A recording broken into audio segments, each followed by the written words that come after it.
two. 1, 2, 1, 2, 3, 4. When the school hoops and we're back for more. More guests and topics to explore. School hoops and school hoops and welcome back to the S.U.S. podcast.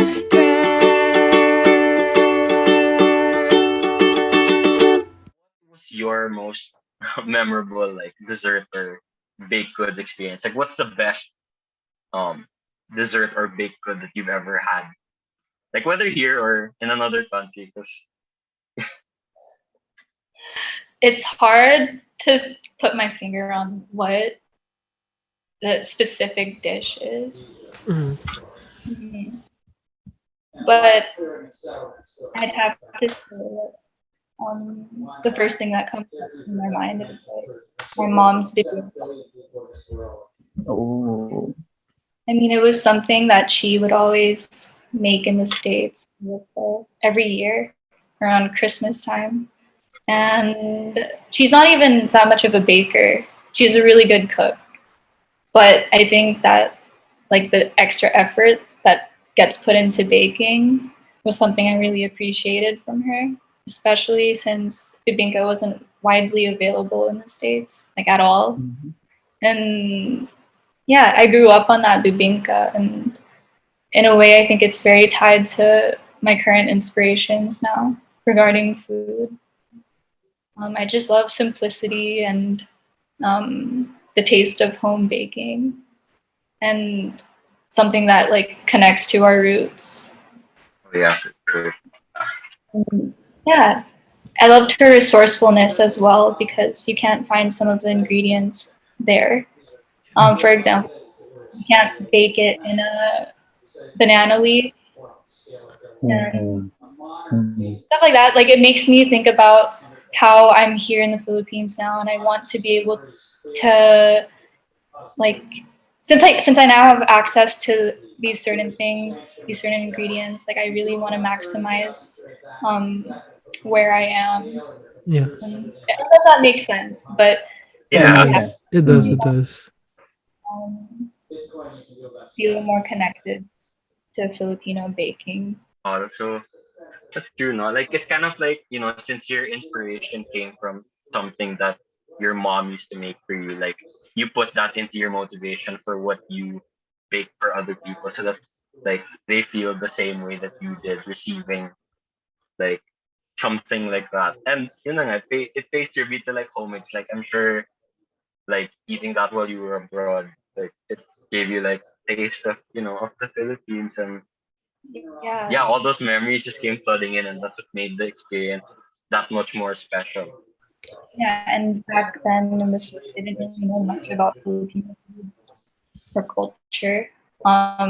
So like, I guess the my mom being a cook and providing us with Filipino home cooking really like it's priceless to Yeah. me because when I came here, it's like people think I'm unfamiliar with Filipino food. They think, like, "Oh, do you eat sinigang?"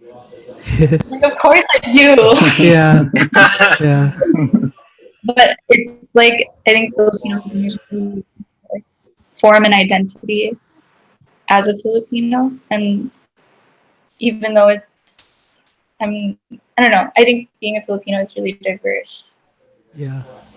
There are different perspectives but for me it helps me like build my own identity, which is oftentimes confusing. Yeah. Yeah, I think that food is such a great way to connect. Yeah, like food is a really great, like I would say, medium. Mm-hmm. Yeah, Like for like, Yeah, yeah, for like me, what you for like said. connecting with others. that Yeah. was Oh, kasi, the word I was mm-mm. trying to find. Got you, got you. Yeah, Yeah. because it's food is very like a big part of our culture, like For Filipino sure. culture, diba? So yeah, Yeah. it's really nice hearing na you get inspired all the time. Yeah, with your mother's cooking and all that, applying it to how you do your baking and whatnot. So yeah, food really just connects Yeah, Filipinos together. Everybody. Yeah. Yeah. Yeah, everyone. Yeah, everyone. Yeah. Yeah.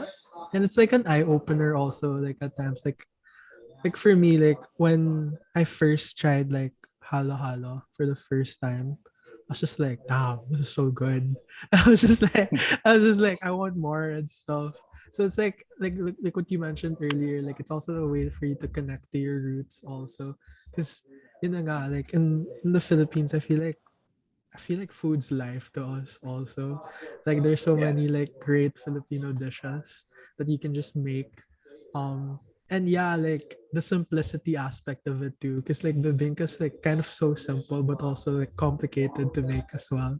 So like and parang it also takes you back to like past experiences because like for me when I think of bibingka, I think of like simbang gabi or like Christmas Yeah. time and Mhm. stuff with Christmas family. time.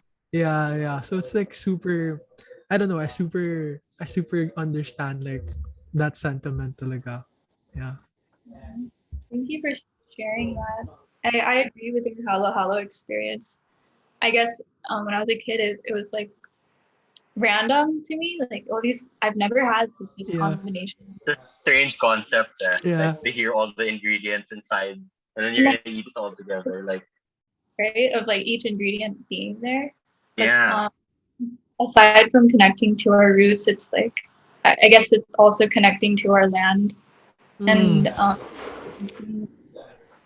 I don't know if ube ice cream is like a traditional like, ingredient in halo halo, but then you see like ube ice cream, why we balance the sweetness, Yeah. with the beans that are Yeah. used, and yep, why there's ice in it, and because it's hot here. So Yeah. Yeah.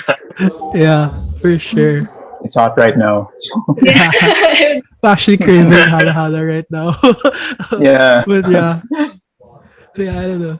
But like honestly it's like a very like it's a cultural thing also. Like I don't know, like what Ramon mentioned also, it's a way to like bring people together and to connect as well. And it's like yeah, it's something like so simple. Like and it forms like an identity as well too. So yeah, I don't know, like because I've been like learning like culture like in my majors class in school. So I was just like, like I feel like food can just like bring people together talaga. 'Cause, like yeah, like even like I feel like a lot of Filipinos like they're so critical of like food also. But like if you like make it like super sweet and it's like super good, then like all is well in the world and stuff. So yeah. like even though we're also different from each other, I think that we share a similar palate in yeah, our Exactly. food. Yeah. Um, so many dishes are prepared differently here, Yeah. but I guess it reflects a lot about us. Like, we need to accept our diversity. Yeah. Yeah, and be that's true. open to like, yeah, be open to trying new things. That applies to that. Yeah. Yeah. I feel like even though I've like lived here all my life, I feel like there's a lot of dishes that I still haven't tried or like a lot of like the Oh yeah. Same. Filipino desserts that I haven't like I Yeah, didn't know Mhm. I didn't even know existed. And so yeah, it's also like a really good way also of like just like understanding like there's still a lot more for us to like find out or figure out in terms of like food and like how we eat. Yeah. Yeah, there's a lot that we don't know because I don't know, it's, hmm, there are so many islands here.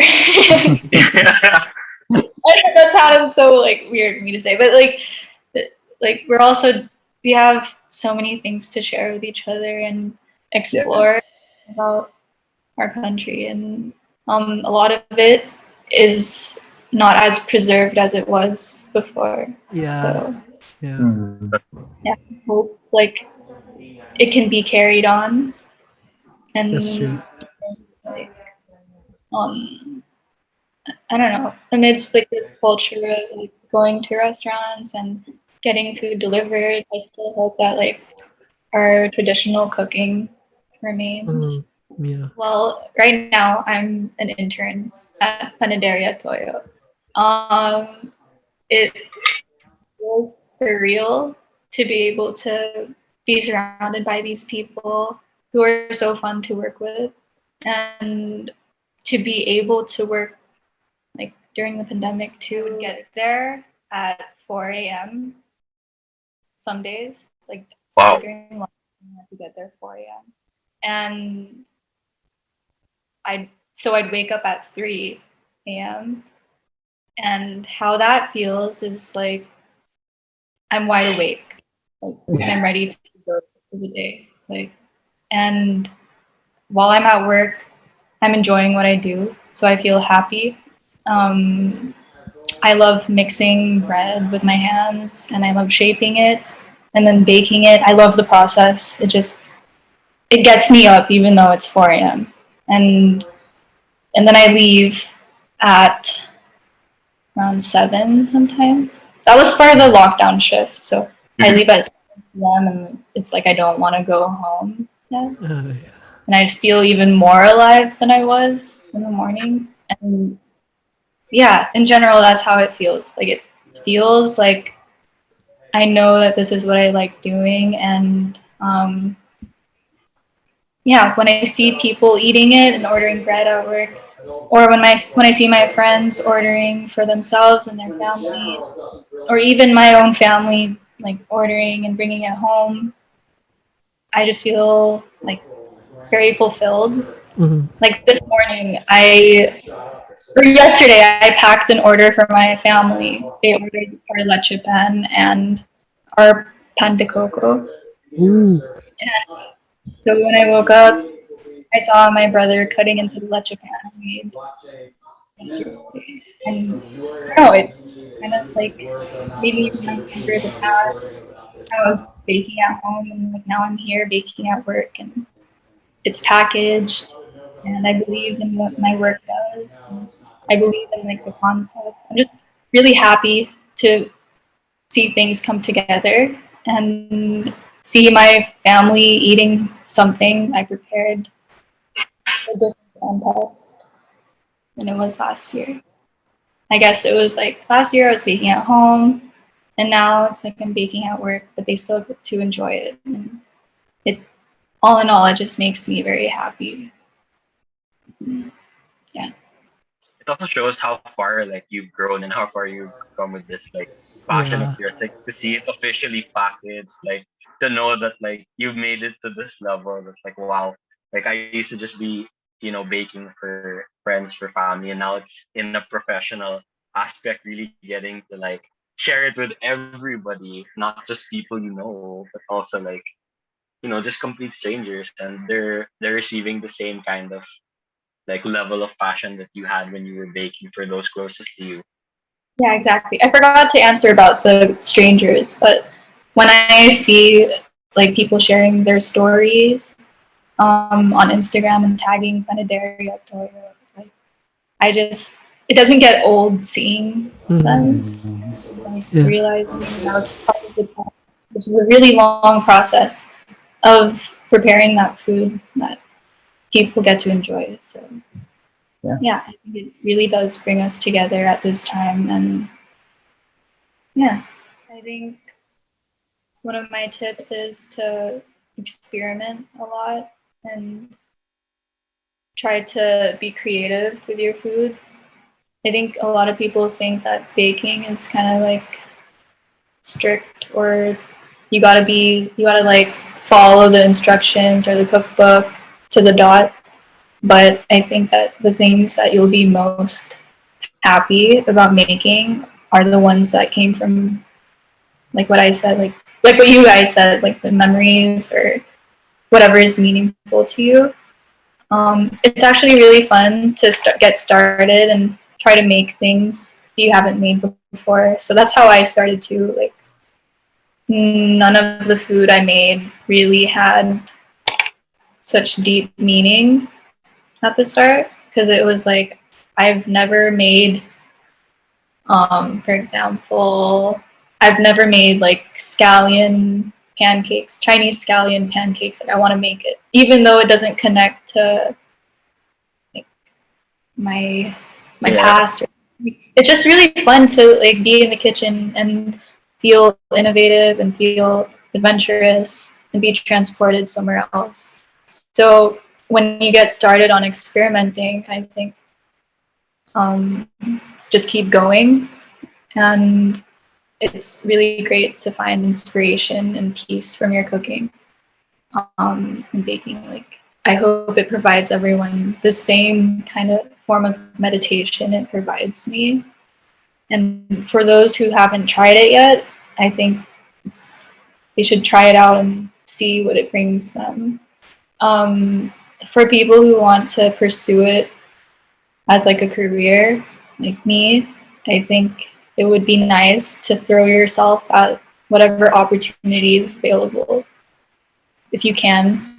Um, I I'm so happy it worked out and I was able to get an internship at Toyo. Like, I really just threw myself at that opportunity, and I love where I am now. And I think that I'm still like just getting started, and I still feel like there's a lot to understand. But I think that I've come pretty far in my understanding, and it's only been like a year since I've really started taking it seriously, but while having fun while doing it. Yeah. Boom. Chef's kiss. Wow. Beautiful. 1, 2, 3, 4. Thanks for tuning in to more Screw Up Sis.